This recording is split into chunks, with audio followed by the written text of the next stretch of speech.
LGB. LGB. LGB. LGB. They say LGB everywhere I go.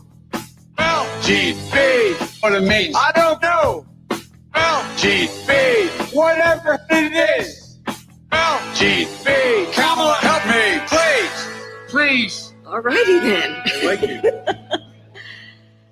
LGB. That's let's go, Brandon, right? LGB. This means let's go, Brandon. No. LGB. Sounds like let's go, Brandon, I guess. LGB. All right. Let's go, Brandon. I am Cornholio. Chant LGB. Right wing and left wing. LGB. Go, you know the thing. LGB. If you don't sing, that back. LGB. And you ain't black. LGB. Let's go, Brandon. LGB. Let's go, Brandon. LGB. Let's go, Brandon. FJB. Let's go, Brandon. I'm Joe Biden, and I Forgot this message. Greetings, my dear friends, and welcome to another episode of Reading Epic Threads. I'm your host, Patrick Gunnels, joining you from Houston, Texas. Well, this February 23rd, 2024 at 10:19 a.m. Central Standard Time. And I've got a work smart, not hard episode of Reading Epic Threads for you today. I haven't done any Seth Keshel audio or Brian Cates audio in a while, so I think it's about time we hopped on that bandwagon.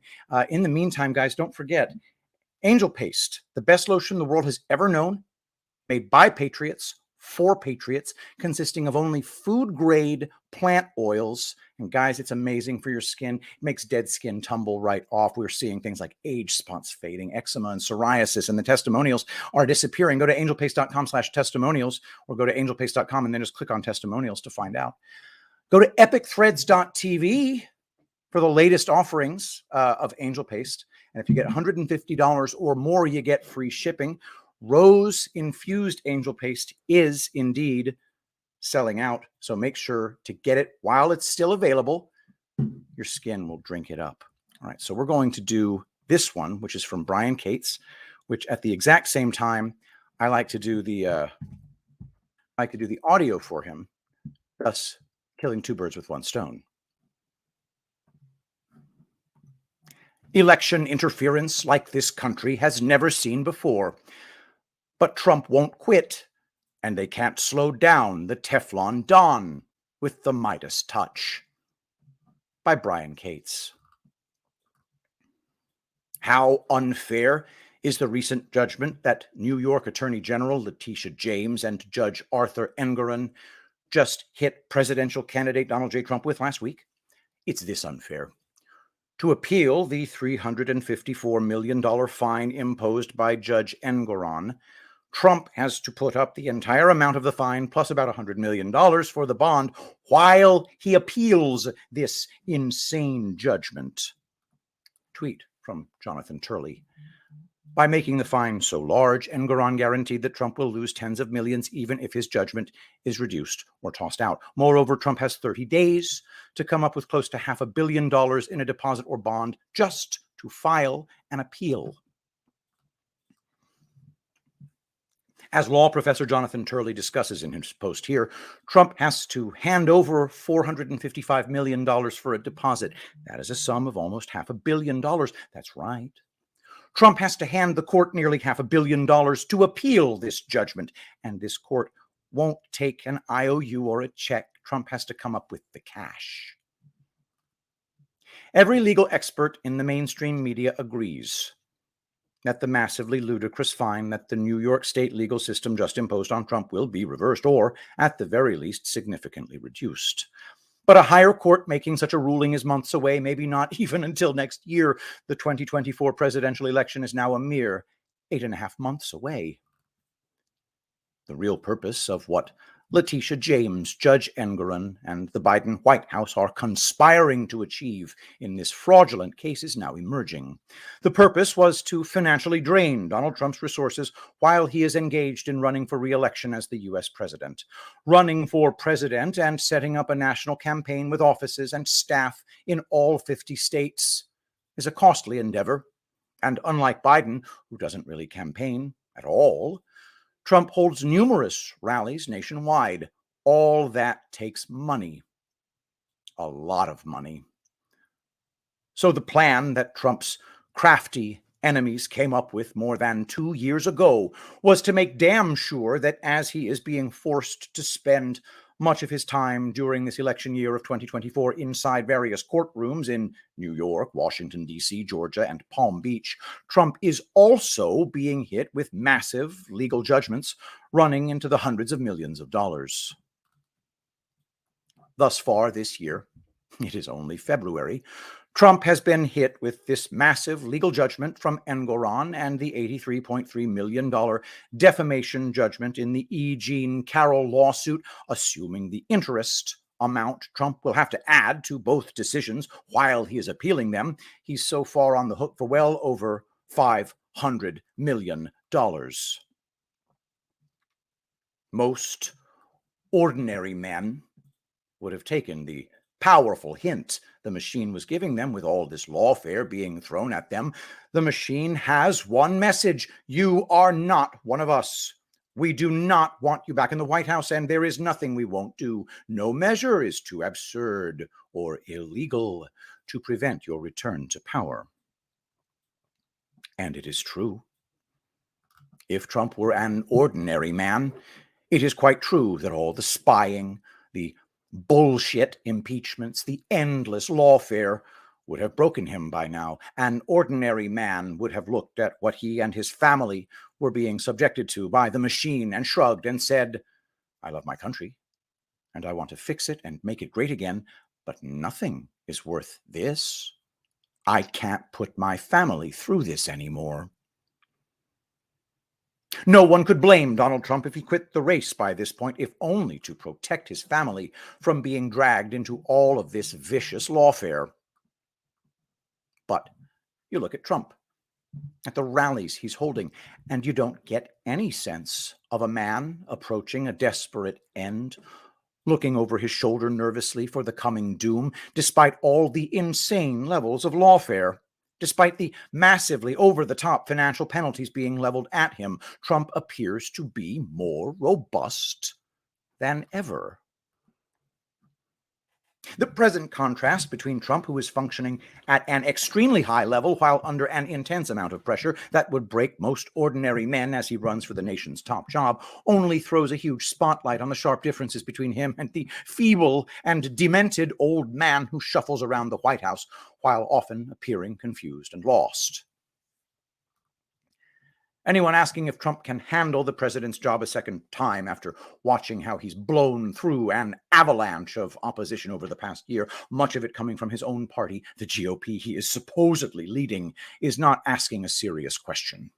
Now, just as they're trying to bankrupt him and drain his cash on hand so he can't effectively campaign for president, Trump had a long-term initiative finally pay off when, for some strange reason, Biden's SEC suddenly got around to approving the long-awaited DWAC merger, something that many commentators believe is going to almost double Trump's wealth.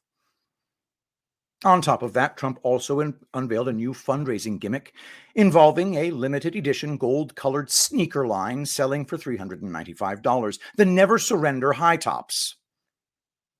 Even as all of Trump's enemies howled in laughter and instantly dismissed the gold sneakers, they sold out. Some are now selling for up to $45,000 on eBay. This is why they'll never break him.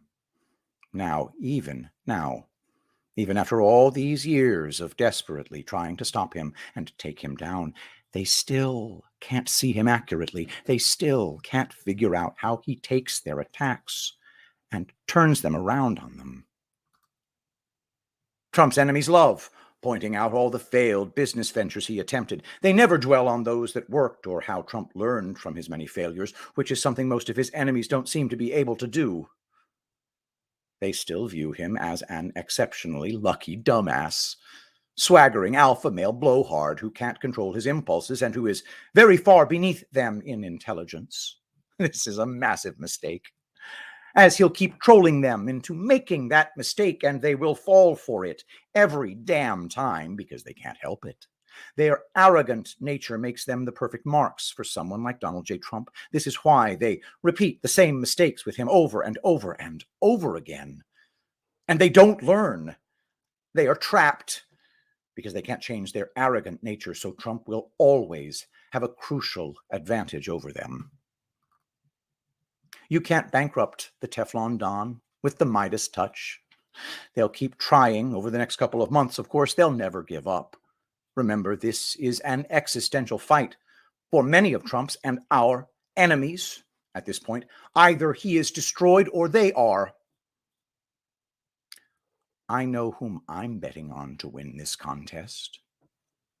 If they could stop him, wouldn't they have done it by now? The fact that they haven't stopped him yet is a powerful hint that the machine has had its power broken. And don't forget, that is from briancates.substack.com. Brilliant work from him, as always. It's nice to get back into his oeuvre. He really is one of the original gangster members of this community, one of the inspirations that got me into this business in the first place. Another person who is an inspiration to me is the brilliant Seth Keshel. I haven't done his audio in a while, and the title of this one is just intoxicatingly awesome. Let us begin.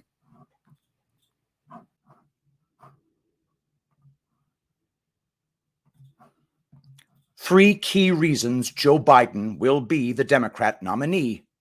Topic: Elections, by Captain Seth Keshel.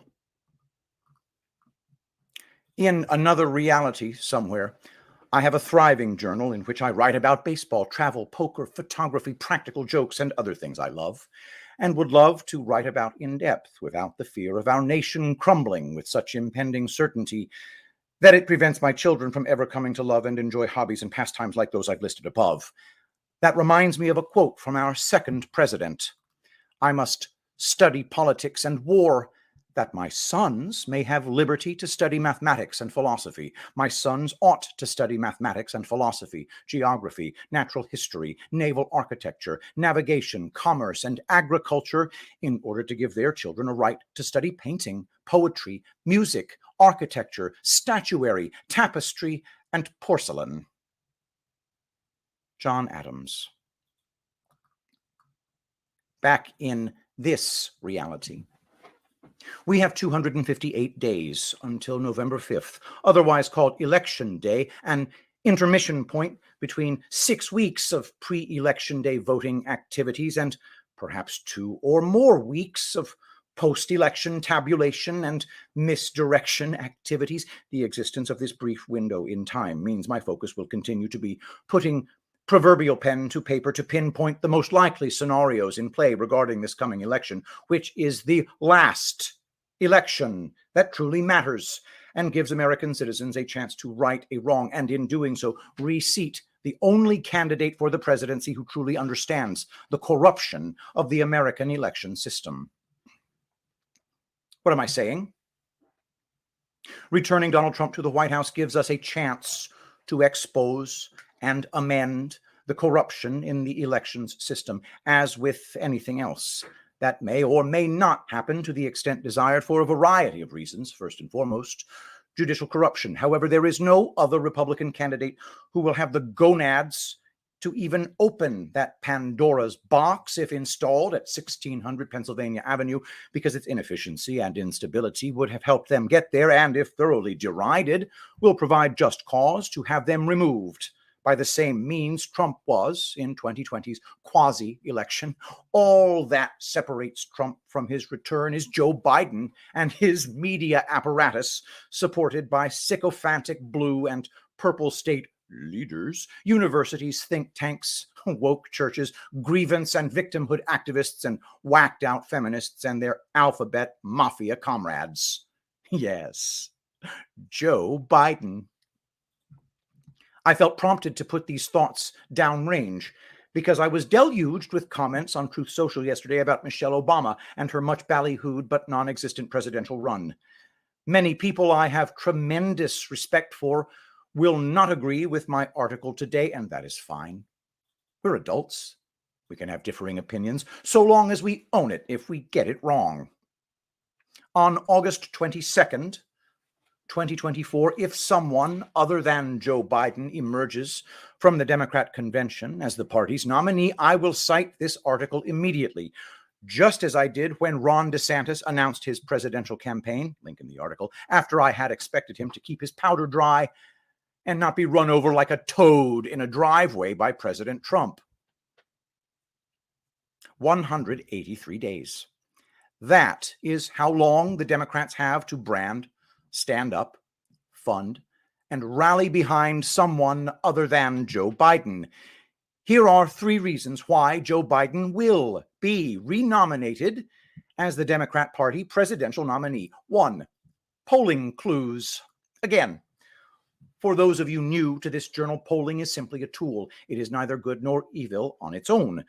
Political polls are used for nefarious purposes when used as tools of persuasion, and even when conducted with a modicum of integrity, yield less reliable results than in years past, thanks to access to voters, sample demographics, and other behavioral factors such as social desirability bias when voters tell a pollster an answer they think the pollster will approve of, even anonymously. Yesterday, I posted top lines of an Emerson poll of Pennsylvania. Emerson is a left-skewing poll and one of Trump's harshest pollsters in past campaigns. That poll has Trump over Biden in the Keystone State by 2 points, which is far too low in real elections not plagued by automatic voter registration, mass mail-in balloting, and ballot harvesting, but I digress. Predictably, without the hometown Scranton Joe phony blue-collar routine in play, Kamala Harris trails Trump by 9 in Pennsylvania, which is right about where I would expect to find the state after a decade and a half of Republican trending and the Trump working class realignment in play. Incredibly, without either Biden or Harris on the ticket, massive blowouts emerge. Emerson shows Trump up over California's Gavin Newsom by 15 points, a number that would surely tighten if Newsom were nominated, but undoubtedly shows the power of Biden's incumbency and the chasm that has emerged between the so-called coastal elite and the working class from the industrial Midwest. Richard Barris has pointed out repeatedly that Biden is the Democrats' best bet, statistically speaking, and even in a losing effort is most likely to afford some dignity to down-ticket outcomes, thereby limiting any potential legislative support for a hypothetical second Trump administration. 2. Human intelligence. James O'Keefe busted Charlie Krager, a White House cybersecurity analyst, last month in a major hit that big tech has worked to frantically scrub from its search engines in a truly stunning exchange. Krager admitted Democrat allegiance to victim groups and adherence to race-baiting tactics forces them to keep Harris on Biden's ticket, and that Biden's cognitive decline is clear to staff and occupies time and energy to obscure and work around, and perhaps most importantly, pointed out that in modern times, no serious effort has ever been made by a political party to unseat its own incumbent president. When provoked by O'Keefe, Krager also let another big cat out of the bag. 3. First-hand accounts about Michelle Obama. Krager paraphrased Michelle Obama to O'Keefe, quote, "I've seen all this shit my husband has to go through, and that does not interest me." End quote. While First Lady Michelle was known for jet-setting to exotic locales with her friends, lavish shopping trips, and a penchant for hogging up as much space inside and on the covers of glamour magazines as possible. Since leaving the political spotlight, she's taken to a life of authoring books, providing nagging commentary about how evil, racist, and bad everyday Americans are, and being known for having little interest in the political world. Each passing day without an honest push for a replacement brings a greater likelihood of Joe Biden's name appearing on the ballot in November, especially now that primaries are here. Online markets are also strongly expecting Biden to be renominating. PredictIt's Democrat nominee betting world not only expects Biden to be the man, but agrees with me so strongly about Michelle that she doesn't even appear on a list of 13 potential nominees headlined by Newsom, Harris, and the old battle axe Hillary Rodham Clinton in the top 4. Conclusion. History is full of unprecedented things, surprises, black swans, and trickery. Despite these obvious truths, the odds are in Joe Biden's favor to be the nominee, which he clearly wants to be, as evidenced by this ill-advised, pudding-brained press conference in defense of his own cognitive abilities.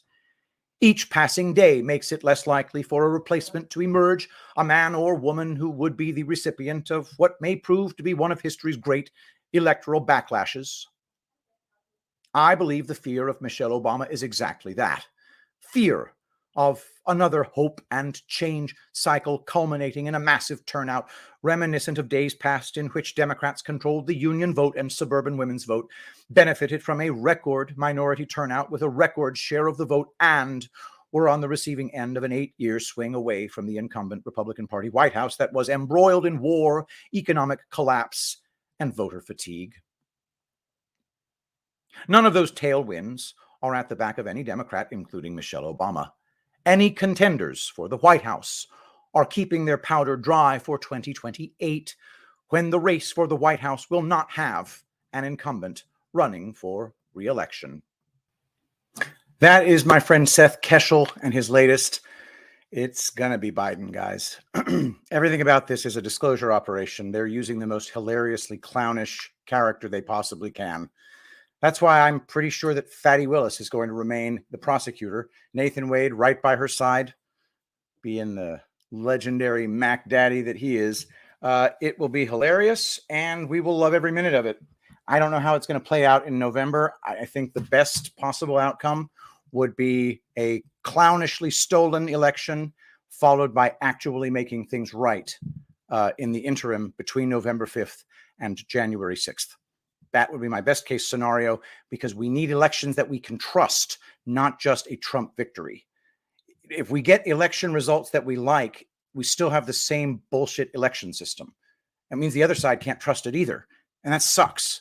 It means we don't really have a country. So we need to have some eventuality that gets us out of this morass. All right. Now, with that in mind, I have a creator, Katie Kirkland, at makeartgoodagain.substack.com. Big fan of her writing. And I want to go ahead and get on this because it's Tucker and the Awakening by Katie Kirkland.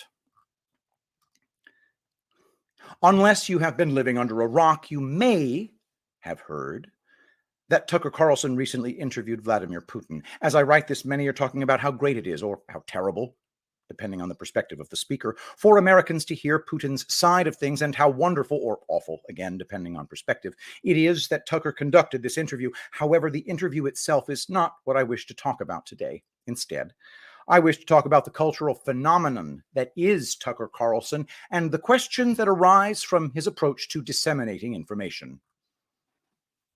As any who have followed my writing for some time may have picked up on, I'm not the biggest fan of Tucker Carlson. It's not that I cannot see his value.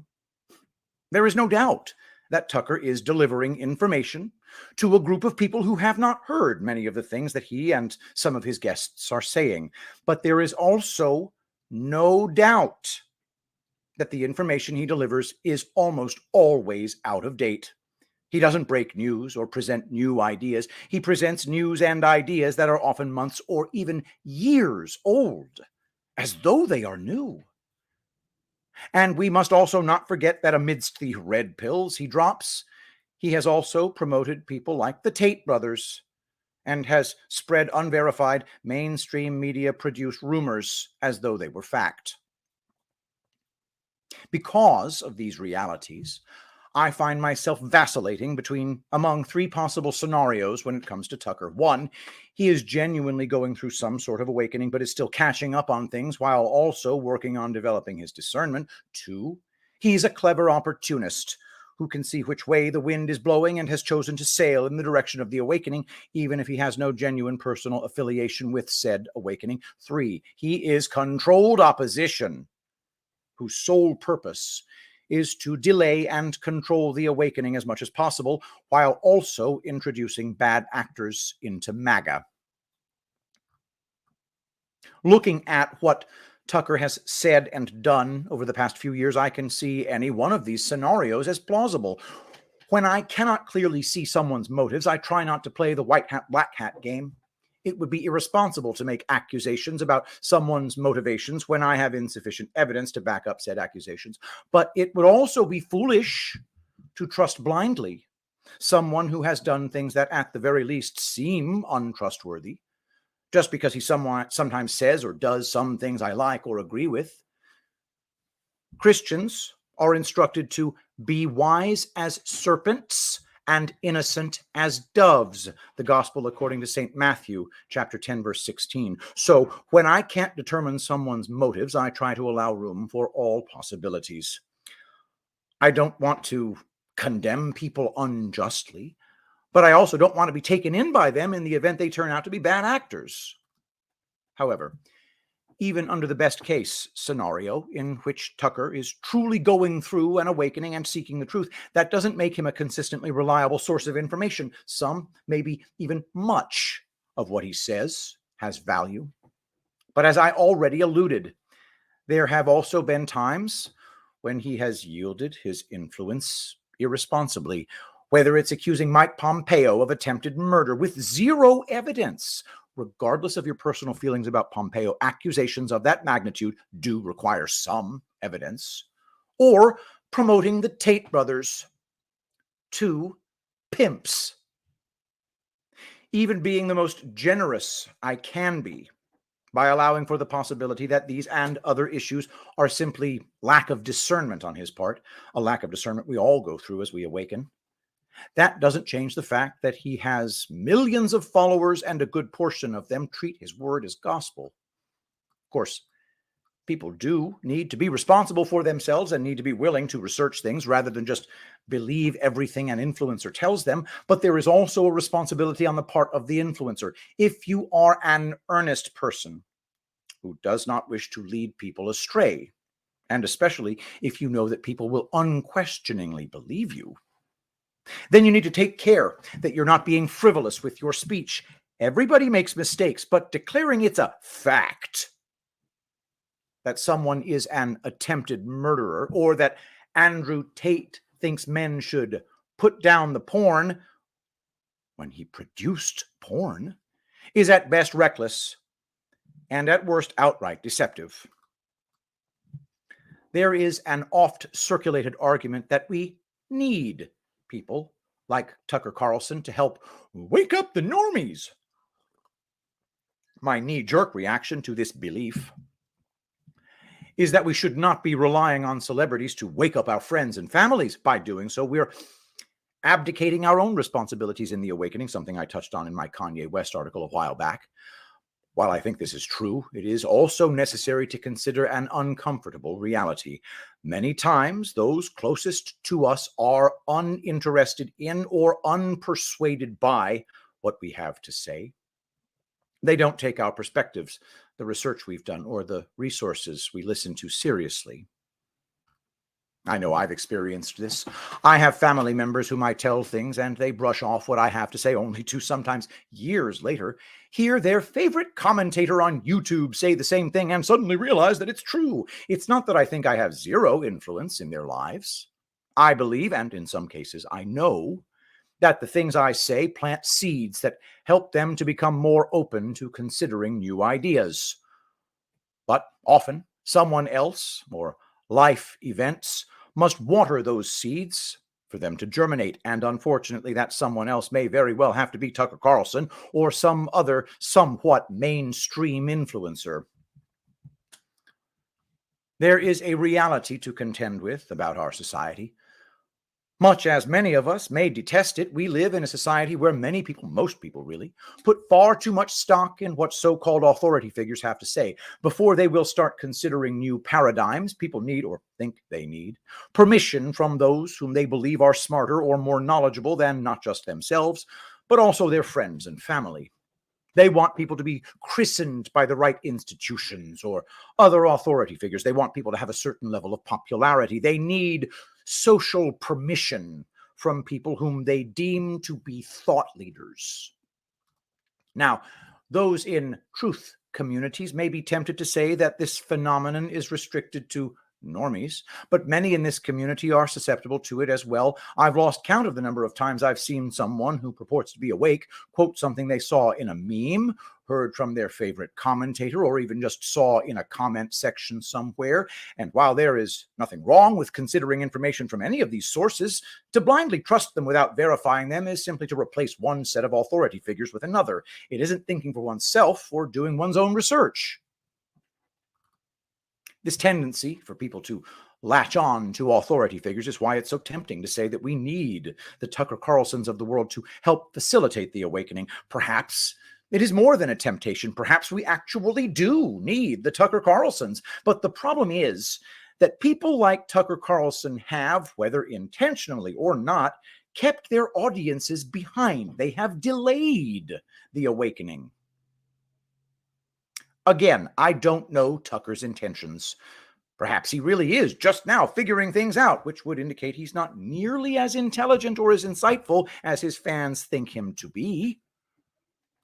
But there are other content creators whom we do know purposely avoid topics who have admitted to censoring themselves. You guessed it. I'm going to rant about Con Inc. again. The Daily Wire's, Stephen Crowder's, and Tim Pool's of the world have all admitted, either tacitly or outright, to self-censoring. They avoid certain topics. They phrase things in cryptic ways so as to avoid certain keywords. They only use legitimate news sources. They take everything that could be too controversial back behind a paywall where a much smaller audience will see it. They do this so that they can stay on big tech platforms, supposedly so that they can reach people who would otherwise be unreachable. I don't know about you, but I have long ago stopped buying that line when it comes from them. Con Inc. is controlled opposition. Whether they know that or not is another debate for another time. They operate by seeding as much clickbait and rage bait as they can so as to get money-making views and clicks on their hot takes that quite often are devoid of nuance and may go so far as to ignore reality outright. And of course, these hot takes rarely go into subjects that get to the root of the problems we face. Instead, they focus on surface-level symptoms. Con Inc. seems to be motivated primarily by money and clout, with truth coming in at a very distant third, if it is even a priority at all. And solving these problems that they report on, that notion doesn't even cross their minds. I find it difficult even to consider the charitable thought that Con Inc. as a whole could be in the same category that Tucker Carlson may be in. I cannot see any evidence that Con Inc. is going through an awakening, but is just behind those of us who woke up years ago. The best I can do is think that perhaps there are a few individual commentators within the Con Inc. sphere who are truly just clueless about what is going on in the world and genuinely trying to offer insights based on their uninformed worldview. In other words, they're useful idiots. Perhaps not malicious, but also not worth listening to. But the role of Con Inc.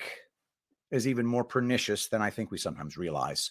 It's bad enough that they keep their audiences in the dark, but they also have a negative influence on other content creators. Smaller creators look at Con Inc. as a model. They think that Con Inc. got to where it is legitimately, and that if they follow the roadmap that Con Inc. has laid out, then they can get there too. Bravery begets bravery. This is true. But the inverse is also true. Cowardice begets cowardice. Small content creators who seem to have genuinely true hearts and intentions copy the larger creators who censor themselves and refuse to cross lines, ostensibly to stay on big tech platforms. Con Inc. accounts are Pied Pipers. By example, they convince smaller content creators that self-censorship is necessary for the greater good, of course. After all, which is better? To get some truth out to the world or zero truth? So, what do we do about this conundrum? On the one hand, we have influencers, whether that be Tucker Carlson, Con Inc., or smaller commentators who have delayed the awakening by constantly being late to reporting things that they should have known and been speaking about months or years ago. On the other hand, we have a good chunk of society that still won't believe us and who won't do their own research, but instead wait until they hear something from the mouths of their favorite authoritative sources. Clearly, our society still has a long way to go with how we view so-called authority figures. Perhaps the number one lesson we need to learn is to stop idolizing fallible humans just because they're in a position or seem to be in a position to know more about something than you or I. We need to learn to stop putting people up on pedestals just because they are charismatic and articulate. So again, what do we do about this? Well, I think we start by focusing on ourselves. So often this community focuses on the normies. The normies are the problem. We need to wake them up. Once they wake up, everything will be better and we'll be able to finally move forward. And yet, so often as we point fingers at the normies, we're ignoring our own problems that often do not much differ from those of the normies. It is true that they latch onto authority figures over facts and truth, but often so do we. The fact doesn't become less true just because the authority figures we cling to are different from the ones that the mainstream media, politicians, and NGOs tell us we should cling to. We get mad at Con Inc. for telling people to censor themselves so that they can get some truth out rather than zero truth, and yet so often we buy into a similar line of reasoning. We too seem to believe that some truth is better than no truth. We're so desperate to wake up the normies that we hope those very normies will listen to people who at best are months or years behind, and at worst spew 90% lies and evil with a dash of truth here or there. This is exactly why we defend and prop up Tucker Carlson and even other more unsavory characters. If we want the normies to stop adhering to authority figures, and if we want influential commentators to stop being living embodiments of the shows up late with Starbucks meme, then maybe we need to start leading by example. It's one thing to acknowledge that Tucker influences people who won't listen to those of us deemed a bit too extreme in our beliefs and views, but we shouldn't take that acknowledgement of reality and pretend it's a good thing. We can recognize that the normies listen to people like Tucker Carlson and even Con Inc. without contributing to these people's success. It's time to start holding influencers to a higher standard. It's time for our community to stop praising Tucker Carlson anytime he does an interview that reveals information that we all knew years ago. It's time we stop making excuses when he promotes genuinely terrible people. It's time to stop pretending he must have some special insider information when he spreads rumors without evidence. It's time to stop making excuses for him and all mainstream influencers. They are the people who have the least to lose and are the most cowardly. Stop propping them up. I have long believed that this coalition of anons, independent journalists and commentators, shitposters, memers, and other digital soldiers are the thought leaders of this movement to take back not only our country, but also the world from the globalists. We are the ones who push and shove the Overton window into a place that allows the Tucker Carlsons of the world to feel comfortable enough to finally get around to talking about what should have been talked about months or years ago. I think it's time to start shoving that Overton window into a new position, a position in which mainstream influencers can no longer feel comfortable with being behind. We have more influence than we realize. I think it's time we started using it. And that is Katie Kirkland from Make Art Good Again, article entitled Tucker and the Awakening. Do us a favor, hop on that Substack, give her a paid subscription. Let her know that we give a crap, because she doesn't have a big subscriber base, and she deserves one in a big way. In my very humble opinion, she deserves a much bigger following than she has. Don't forget to go to epicthreads.tv. We got products coming that you can't even believe how great they are. Angel Paste finds its home at epicthreads.tv. Use promo code Shapiro to pry $1 from my grasping hands. We've only got a little bit more rows, guys, so make sure to snap that up before it's gone. We won't have that again until February 2025, so there's that. Guys, Angel Paste, your skin will drink it up. All right, now I'm going to do another one, this time from Technofog. From technofog.substack.com. New cell phone records prove D.A. Willis affair. Late night rendezvous started before Wade's appointment, by Technofog. The lawyers for President Trump have Special Prosecutor Nathan Wade's cell phone records, and it's bad for Fulton County District Attorney Fadi Willis. The official story from the Fulton County DA and her former lover, Nathan Wade, made through sworn filings and sworn testimony, was that their personal relationship started in 2022. In a February 2nd, 2022 filing, DA Willis submitted Wade's affidavit to the court, which stated, quote, "In 2022, District Attorney Willis and I developed a personal relationship," end quote. DA Willis and Wade both testified that the relationship started sometime in early 2022. But Wade's cell phone records disprove their official story. In a filing this morning from President Trump's attorneys, records indicate that the relationship between DA Willis and Wade was romantic well before Wade's November 1st, 2021 appointment by Willis as special prosecutor. Trump's attorneys were able to obtain by subpoena to AT&T Wade's cell phone records from January 1st, 2021 through November 30th, 2021. Wade's location data was analyzed by an investigator hired by the attorneys, an analytical tool which generated geolocation data that pinpointed Wade's presence at DA Willis's South Fulton condo during that time period. Here are the highlights. First, Wade and Willis exchanged, quote, over 2,000 voice calls and just under 12,000 text messages from January 1st, 2021 through November 30th, 2021. Geolocation data indicates that Wade was at DA Willis's condo and on at least 35 occasions. The data revealed that he was stationary at the condo and not in transit. And Wade's visits to DA Willis's condo were corroborated by texts and phone calls, according to the report on November 29th, 2021, quote, following a call from Ms. Willis at 11:32 p.m. While the call continued, Wade's phone left the East Cobb area just after midnight and arrived within the geofence located on the Dogwood address, the condo, at 12:43 a.m. on November 30th, 2021. The phone remained there until 4:55 a.m. Boy's got stamina. On September 11th, 2021, Wade arrived at the condo address at approximately 10:45 p.m. He left the address at 3:28 a.m. Damn. And arrived at his Marietta residence at 4:05 a.m. He then texted D.A. Willis at 4:20 a.m. Tee. It's important to note that Trump's investigator is under a serious time constraint due to the nature of the proceedings before Judge Scott McAfee and wasn't able to analyze all of the Wade-Willis data, which she described as voluminous. The two visits listed above, those are just a small fraction of the 35-plus trips that Wade made to D.A. Willis's condo. If her review continues, and more revelations will follow.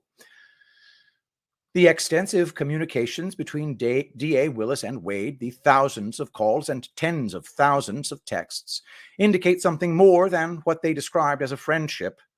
And combined with the late-night visits with Wade appearing at her apartment for a few hours before heading home, this is definitive proof that their romantic relationship started long before what they told the judge. We don't like to go out on a limb, but these records are a game changer. Previously, we discussed whether Judge McAfee would determine whether there was an appearance of impropriety given the conflicting testimony from witnesses about the romantic relationship. Now, these records are sufficient to erase any doubt in Judge McAfee's mind. They support the testimony of Robin Yurty, D.A. Willis's former friend, who testified that there was no doubt the relationship started before Wade became special prosecutor. They contradict the testimony from D.A. Willis and Wade. In other words, these records, which will likely be more thoroughly analyzed to show more damning late-night visits, make disqualification a likelihood, not just a possibility, although a likelihood still is guaranteed. But disqualification would be just the start. Wade's cell phone records also increased the exposure of D.A. Willis and Nathan Wade for criminal charges, including perjury and false statements, depending on the prosecutor. Easy to imagine that a Democrat prosecutor wouldn't take the case. At a minimum, D.A. Willis and Wade face an increased potential for severe punishment from the Georgia bar, whether suspension of their law licenses, disbarment, or other sanctions. Like we said, game changer. That is technofog.substack.com, technofog.substack.com. Don't forget to go to epicthreads.tv. That's epicthreads.tv. Use promo code Shapiro to pry $1 from my grasping hands. And make sure to check back in that space. Website, gosh, it's getting better. My sister Rebecca has gotten involved in making it all fancy and stuff. And we're going to be putting new products on there sooner than you might think. So check it out, epicthreads.tv. All right, finally, I want to get to my friend Eric Carlson on his own personal blog, ericc.substack.com. That's Eric, CERIC.substack.com. Christian values are now considered vile. How did this change occur? By Eric Carlson. A week ago in church, my pastor talked about an interesting concept. It involved the changing perceptions of Christian values in American society, and I honestly don't know the name of the person my pastor was referencing in his sermon. The concept is about how Christian values are now perceived differently in American society. The author of this concept gave dates on when he believed things changed. He said that before 1994, Christian values were considered by American society to be good. If someone had Christian values, they were perceived in a positive light. They were seen as being moral or virtuous. Between 1994 and 2014, he believes Christian values became neutral. And after 2014, Christian values began to be seen in a negative light. Christian values became immoral in American society. Christians are now seen as being closed-minded, judgmental, unaccepting, hateful, backward, racist, haters of the environment, homophobic, transphobic, and unwilling to allow others to express themselves in the manner in which they choose. Christian values are now viewed as oppressive. The changing perception of Christian values is just an observation from the person who introduced this concept, talked about in my church last week. This person doesn't really give an explanation as to why it has occurred. They're just pointing out that the change has occurred. I'm not calling this person or my pastor naive for not exploring the reason for the change, but this shift has occurred for a reason. This is the result of a well-planned and executed conspiracy. Many Christians see the exodus from Christianity, Christian morals and values in America as being an organic occurrence. The times they are a-changing. In reality, much effort has been needed to accomplish what has occurred in the short time in which it has occurred. In answering the question, why did this change occur? Let me first ask the question, what didn't we have before 1994? We didn't have gay marriage. The military had a don't ask, don't tell policy. Homosexuality was kept a secret and not paraded about. Transgenders were men who dressed up as women and not people who intentionally had their body parts removed. Climate change hadn't really caught on yet. It was a concept, but not considered established science at this point. Eco-warriors weren't given a big stage to perform on yet. Save the whales could only draw so much interest. People didn't recycle. The only people who were vegans were hippies, and no one cared. about what others did or did not eat. Many of the things that are now regarded as morally superior and adhered to by religious zealots weren't even a thing back then.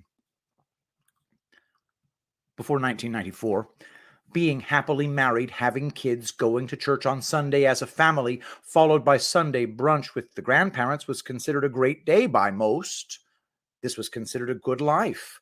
Christian values were in line with achieving most people's goals in life. I would argue people's goals and priorities changed in the 1990s, or rather, they were changed for them. What changed around 1994?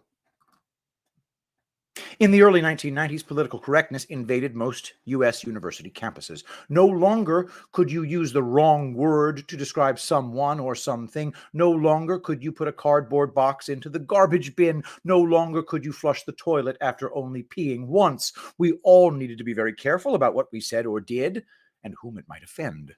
It was no longer about intent, but about following the rules that were being created in real time.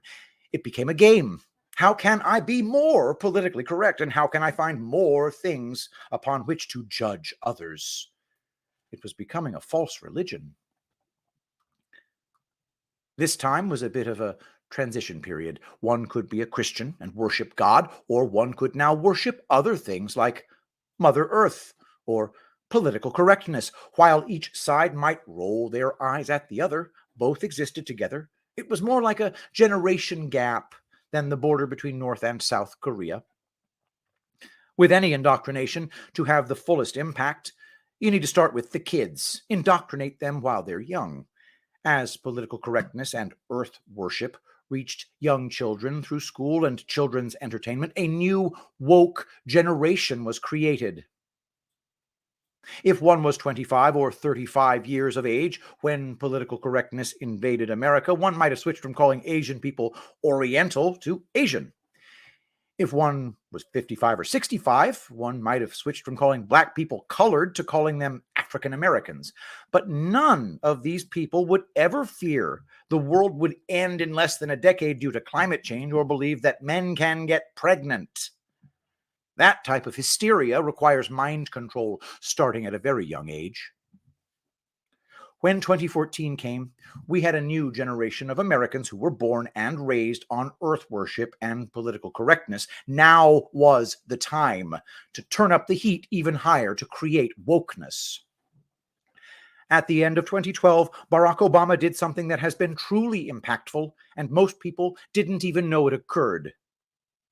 He repealed the Smith-Mundt Act of 1948. During World War II, propaganda was used very successfully to win the war. Following the war, understanding how powerful propaganda is as a weapon, the U.S. enacted the Smith-Mundt Act in 1948. The Smith-Mundt Act banned the U.S. government from using propaganda on U.S. citizens. They could still use it on foreign nations, just not on Americans.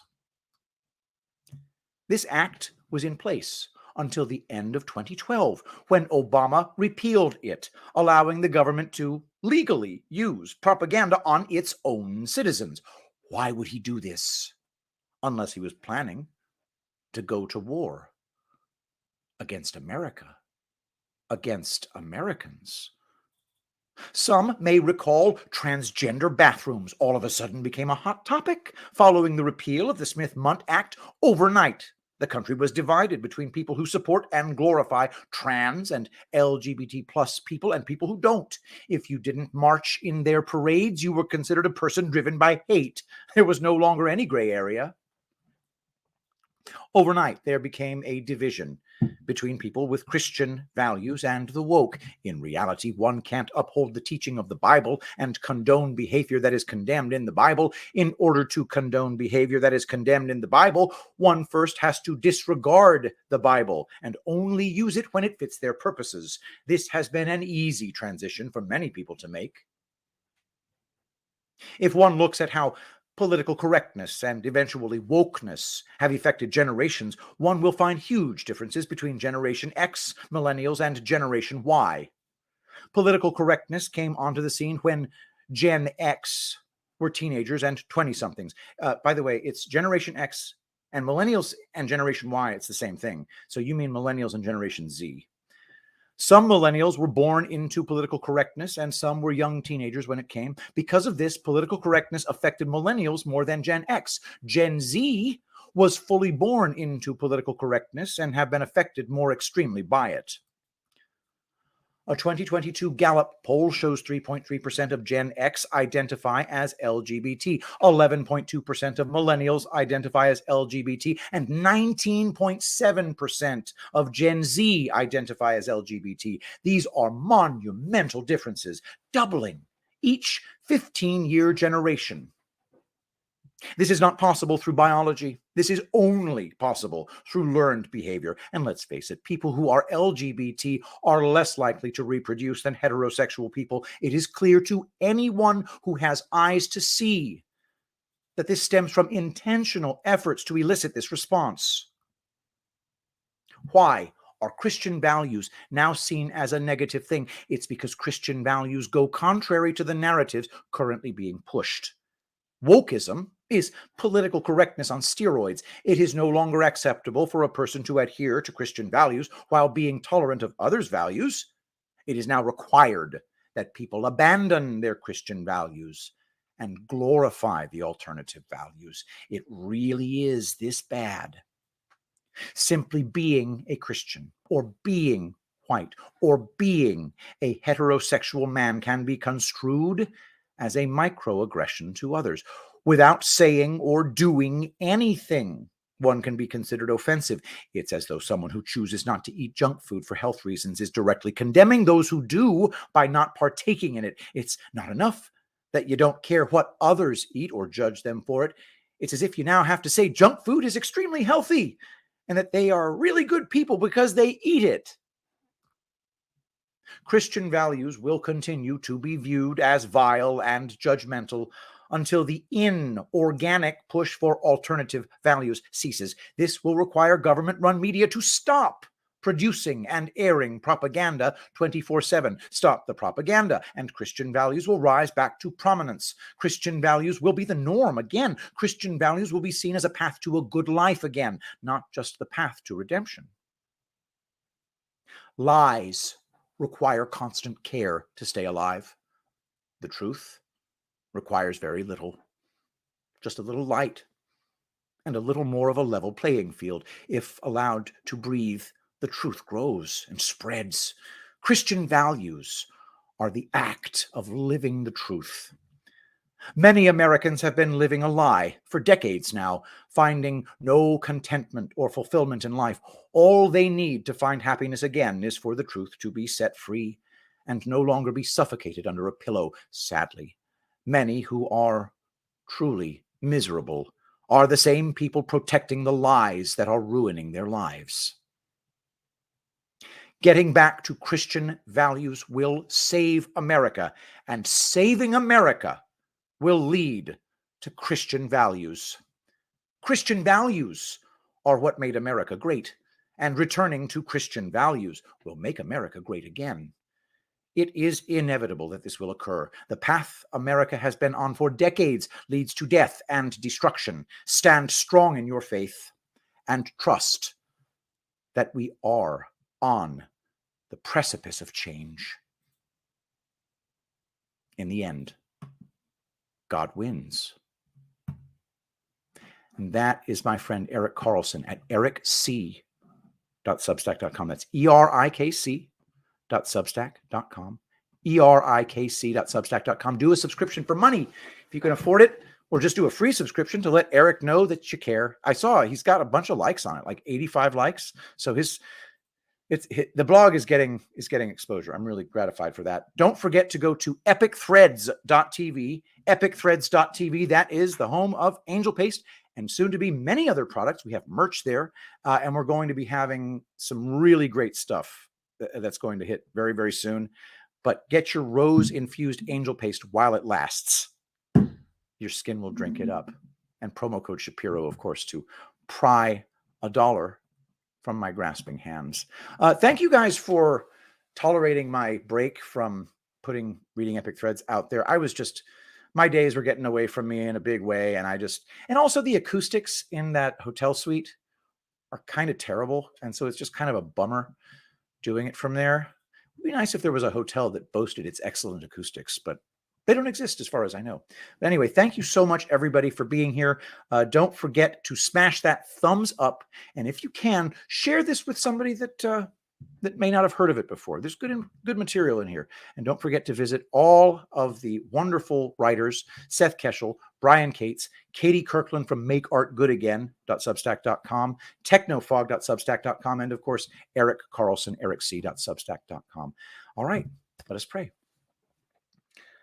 Saint Michael the Archangel, defend us in battle, be our protection against the wickedness and snares of the devil. May God rebuke him, we humbly pray, and do thou, O Prince of the heavenly host, by the power of God, cast into hell Satan and all evil spirits who prowl about the world, seeking the ruin of souls. Amen. I love you all. Thank you so much for being here, and I'll see you tomorrow. I will be the greatest president that God ever created.